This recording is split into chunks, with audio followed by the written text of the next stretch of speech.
Welcome, ladies and gentlemen, to this, your Taurus October 2022 reading and forecast. Hi, I'm Nigel Saint James, clairvoyant, as you subscribers know, and it's great to see you again each month. And you know from your experience that we don't have any video advertisements breaking their way into the content of this video, so you get to enjoy the experience. And speaking of experience, I've had the great pleasure of doing a number of one-on-one personal clairvoyant readings for Taurians from different parts of the world in the course of the last month. And if you'd like to see what might be involved, and it's done over FaceTime or Skype or WhatsApp, then just have a look at the description box below, which will take you to the website and fees. Now, what we're going to do is take 5 cards for you now, because that's all we need. So let's get them underway. This is an unusual deck. Let's see what there is. There is the 2 of Swords. A couple here. This is the Prince of Wands and the 5 of Cups. The 4 of Discs. Geez, a lot of titles here. I'm not a great fan of titles on cards, I have to say, because they don't very often reflect what's going on at all. And there is the Ace of Cups. Well, why don't you? And I'm going to make a border of the backs of these cards for your deck with these. So why don't you come now, sit down here next to me. We'll have a good close look at the imagery on the cards together while I do your reading for you. Let's have a look at this first card that you drew, which is the 2 of Swords. Now, let's have a look at some of the imagery on it, shall we? And see what there is in here. Well, first of all, it is the moon ruling the sign of Libra. And it is the first decan of Libra, being the 23rd of September to the 2nd of October. This is the Lord of Peace, as I might call it. Now, there are scales here of truth, and they are from and relate to the ancient Egyptian goddess of Maat, who weighed the heart of the deceased person in a jar and against a feather. And if the feather fell down lower than the jar, that is, that if the person had led a good life, the person went on and went on into eternity with Osiris. If not, the soul was devoured and just became extinct. No hell, no damnation, no torture, just gone. Now, the card here also shows 2 pillars. Now, you might be familiar with these things. They turn up quite a bit in tarot, and they're also the pillars that were at the entrance, apparently, of the Temple of Solomon. They are Boaz and Yakim. And you often see them at the beginning of or the entrance to Masonic temples out there in everyday life. Now, Boaz, this darker color, that means strength. And Yakin, this lighter color thing that's here, that means he establishes. Now, Boaz faces north while Yakim faces south. Now, they also stand for the 2 sides of the tree of life, for those interested in Kabbalah, being the pillars of severity and mercy. Now, the moon in the background, I think, reminds you that the mind, like the moon, is subject to fluctuation, and that mental stability and flexibility results in intellectual harmony. Does it not? Now, the scroll that you can see here. Look, many people, because of this ancient Hebrew association with the Temple of Solomon, might consider that contains the Torah, or the first 5 books of the Hebrew Bible, or the first 5 books of the Christian Old Testament. But, you know, I think that they also just as easily can refer to the Vedas and also to the Quran. Well, with moon here, the moon in Libra, it seems to me that you're likely to have a deep need for peace and harmony in your life. Libra is also symbolized by these scales of Maat, and this relates to any area of your life requiring balance, and this includes things like your personal environment, your work, and relationship with others. The purpose of this energy, I think, is that of neutrality, being neither good nor bad, so balance. But the suit of air comes from the turmoil between the suits of fire and water, so things are not going to be boring. But there will be inner peace. You'll have the power to make decisions, and decisions regarding situations or relationships which engender emotional and spiritual peace. There's a great degree of agreement around here. Stability is what I see. Now, you could find that you are dealing with the pros and cons of a situation, maybe having a difficult time making up your mind about something in order to make a choice. I don't think it's anything dramatic, but it's something sitting in the background and surfaces up every now and again. I think that what it is that you might lack the information you need to make the right decision at this time. Now, when you get it, it's like the light goes on and you can see the situation for what it is, and you'll be in a much better position to make the decision that is right for you. So what areas of your life are especially important to you? You can now come calmly to the necessary decisions. Do you know, speaking of the Hebrew Bible or Old Testament, and this is a sentiment that is reflected in the Vedas, in the book of Psalms, I'm pretty sure it's Psalm 120 verse 2, it says, "O Lord, save me from treacherous lips, from a deceitful tongue." Now, meditating on that will heal all areas of life, including health problems, financial difficulties, and relationship conflicts. So take the time for deep relaxation. You are in a good position to examine your past, present, and future, and write down your insights, but say this throughout this time: "A deep peace fills my heart." Well, let's have a look on that same horizontal, because here things really start to move along, I think. And here is the Prince of Wands for you. Now, there is, as you would expect, a lot of Leo around you, and also Cancer about you as well. The Prince of the Chariot of Fire bears the crest of a winged lion's head. See this sticking up here? That shows his royalty and royal judgment. Now, as he is the result of the union of the king and queen, he is shown born in a chariot, drawn by a lion through a field. He represents esoterically the airy part of fire, the expanding and spiritualizing of the elements that thus brings the mental qualities of reason to the basic will force. His is the consciousness that steers the fire force through the fixed nature of the lion, Leo being a fixed sign of fire. Now, this signifies to me that, notwithstanding that there is some time for relaxation, things do move along, because you'll be swift and strong, possibly quite impulsive, nevertheless just and noble, but you'll have violent action. No, I don't mean hitting people, but there'll be quick, strong action taken with things, and you'll be generous and with a sense of humor. I think there's a great degree of intensity around you at this time. A blossoming love, I see. Intuitive creativity. This is really a time of you coming out of the darkness and into the light. Now, he personifies the mastery of intuitive creativity. All senses are geared towards being used for creative purposes. He trusts his intuition, and so should you. And you'll surprise others with your original ideas and solutions. Nothing will hinder or limit this creative flow.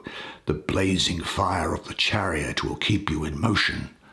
There is almost, it's as if there is a fascinating expression of youthful, bubbling over energy and joy of life. Your thoughts and daring are filled with creative power, and I'm really getting that from this lion that's on the top here. And your trust in your perception frees you. allowing you to move beyond former limitations in thought and actions. Now, this prince is perfectly ready to engage himself fully in facing life's tests and challenges. But his greatest lesson is that his strong will can only help him towards his goal when it is in harmony with the will of the whole. Now, you have all that you need. Don't let yourself be contained. Don't let yourself be slowed down. Life is prepared to receive you. Trust your boundless creative potential. Now, what challenges are present in your life at the moment? Spread your arms wide and breathe deeply into your heart and say, I love life and life loves me. Now, when you've got a lot going on, sometimes not everything that you attempt actually works out. And so every now and again, of the 10 things that you do, not every one of them is going to work out. That's just the law of averages, and it's nature at work here. Well, the Five of Cups, the Lord of Disappointment, and it is Mars in the first decan of Scorpio. Now, that should be pretty good, because Mars is actually the ruler of Scorpio. However, we have the 5 here, and the 5, for me, mystically, is associated with the planet of Mars as well. So what could have happened? Things have been going along well, but then there is a disturbance which might be disappointing, just when you least expect it. The abundant fullness of the great wave of water that's been carrying you forward has dried up completely, leaving cracked earth and empty cups.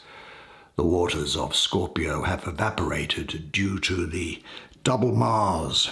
Mars here and Mars in the numerology. The heat of Mars has evaporated the waters of Scorpio. There is just too much heat, too much fire, and not enough water to go around. Now, fantastic things don't last forever.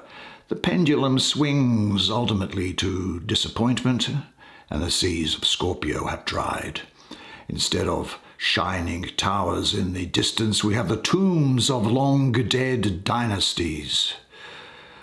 The sea is arid and stagnant, a dead sea in a way.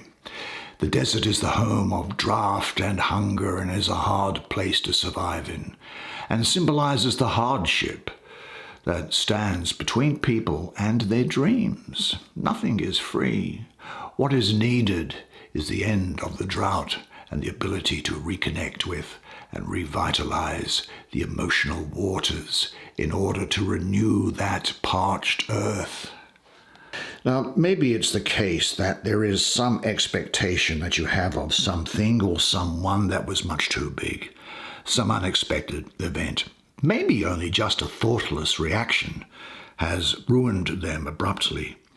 Now, the aggressively destructive energies now dominating here have probably been smouldering beneath the surface for a long time, I think. And I think that maybe you've overlooked them.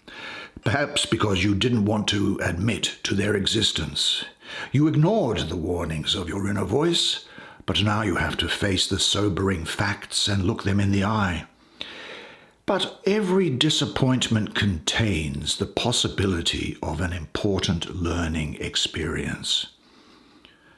And sometimes, you just have to believe in yourself. There's a good chance that all you've ever been told or made to feel in your life so far is that you can't do anything. That every time you even dared to dream that your life could be better, you were shot down or laughed at. Made to feel small, made to feel useless, made to feel like an idiot for even thinking you could be more.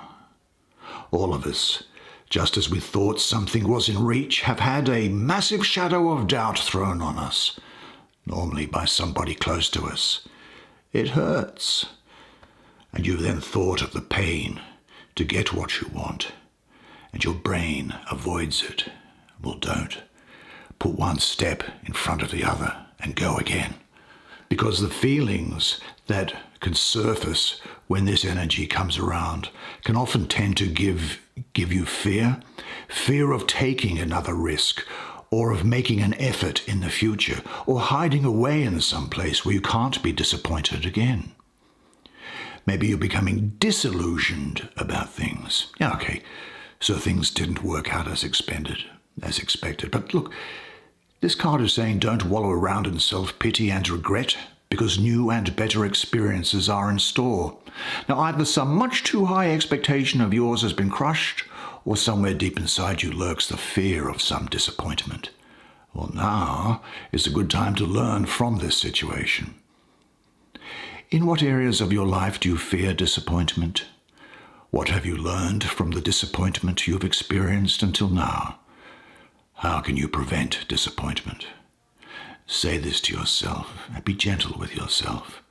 I get to know my own reality by learning to see where I fool myself or where I deny my inner voice. But you see how love and contentment springs eternal, even maybe in situations where you least expect it. Here we have the Ace of Cups, the root of the powers of water, a huge moon in the background here. It's got a lot of Cancer around it. It's also got Gemini around it and Leo around it, interestingly. I think that what we have here is, well, the image of a oyster that's providing this well-known symbol of the Ace of Cups. This is love in its purest sense for you. It's abundance, a new relationship or a new development, a beneficial development in a relationship. It speaks to me of birth. Getting pregnancy around here, so you may hear of that. Sensual passion. Emotional balance is available to be used and drawn upon by you for at least the next year, I think. I'm also getting Scorpio, Sagittarius, and Libra around here. The Cup suit embodies your experiences of relationship, pursuit of happiness, love, fulfillment, pleasure. But of course, you can't have those experiences without the opposites of that, you know? Without disappointment, you can't have the experience of relationship, love, fulfillment, and pleasure, because it wouldn't make any sense.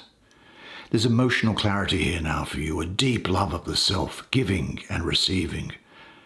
Now, the Ace of Cups is a feminine counterpart to the Ace of Wands, open, receptive, surrendering, bearing the transformatory power of giving love. Now, I think that the image here embody the same quality. Below in the emotional realm of water, above in the realm of spirit. As above, so below.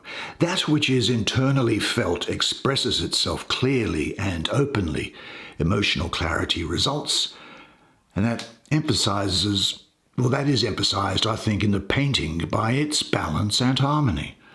Now, there is definitely here the opportunity for new relationships. Now, they don't just have to be romantic relationships, incidentally. They could be friendships. They could be customer relationships.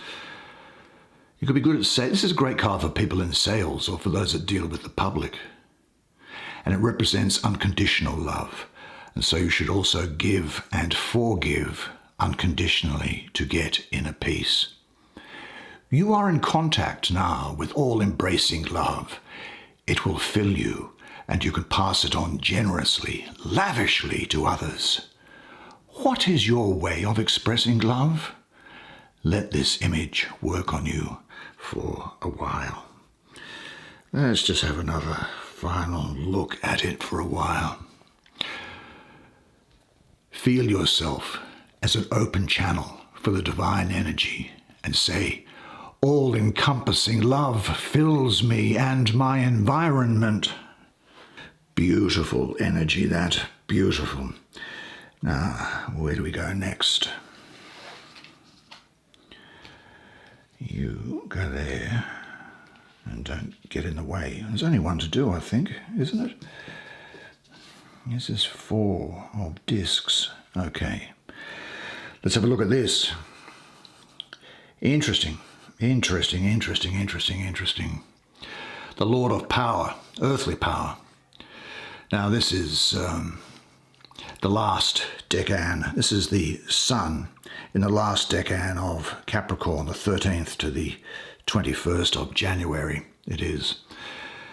Now the third decan is here, of course, ruled by the Sun. Now Capricorn is a sign of getting things done, of enterprise and of work. And throughout history, the Sun has always been a symbol of power and invincibility. Now, the 4 coins that are shown on the card, I presume, are there because power derives from wealth very often, doesn't it?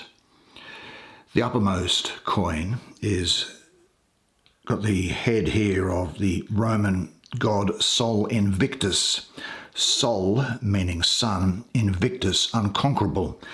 Now the unconquerable sun was the state religion for a long time, for centuries actually, a state god. And his feast day was the 25th of December. That was because it was the winter solstice, and it became apparent that the sun was no longer declining in the heavens, that the light each day had now started to increase again. And so the sun was invincible and had not been conquered. Now, what am I thinking here also is that the other coins there are to deal with, I think they just generally relate to the images of royalty anyway throughout history. And this is the last decan of Capricorn, the mutable or changeable decan. The third is you have the cardinal, the fixed, and then the mutable. And the mutable is subject to change, is getting ready as the sun's getting ready to move into the next star sign, of course. Now, there's very often Capricorn is associated with the devil. Now, this gives a card its traditional meaning that shows that while you can be firmly established materially and invested with authority and power, there is the risk of being greedy. There is here also the image of the green man throughout mythological and history and throughout folklore. The green man guards the gate of the great divide between the kingdoms of animals and plants and the alluring world of materiality. As this guardian here, he holds the keys to the illusory paradise sought by so many, that power of wealth and treasure. As there is something of value being guarded and perhaps hoarded, at the base of the card is a gateway between 2 pylons of a massive fortress. Do you see those? Now, the pylon in ancient Egypt was a physical manifestation of the glyph or horizon, which depicted 2 hills between which the sun rose and set. Pylons were often decorated with scenes emphasizing the king's authority, or the pharaoh's authority in that case. But what strikes me about this card is that it is so ordered. There is the formation here symbolizes security and strength on all levels of being. The power expressed in this card is shown in the solid, almost rigid form of the building. Everything is in its place. No superfluous ornaments decorate the walls. I think that there is also another possible meaning, which is that of crystallization, holding rigidly to the principles or letters of the law, becoming a stickler, crusading for one's principles. Now you have to ask yourself whether your life is like a rigid fort, or does your life, your behavior need more order, structure and solidity?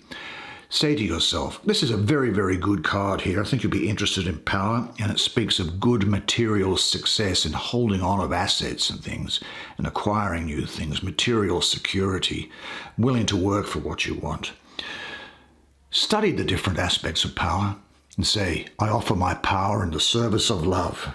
Well, what a fantastic reading for you. Well, See you next what time. an absolutely fantastic reading for you for this month of October. I hope you enjoyed the experience as much as I enjoyed providing it to you. You know, it's great. I love doing your readings for you each month. I really do, and I love it when you come by and stop by and have a look at it. It's good. It really makes me feel great.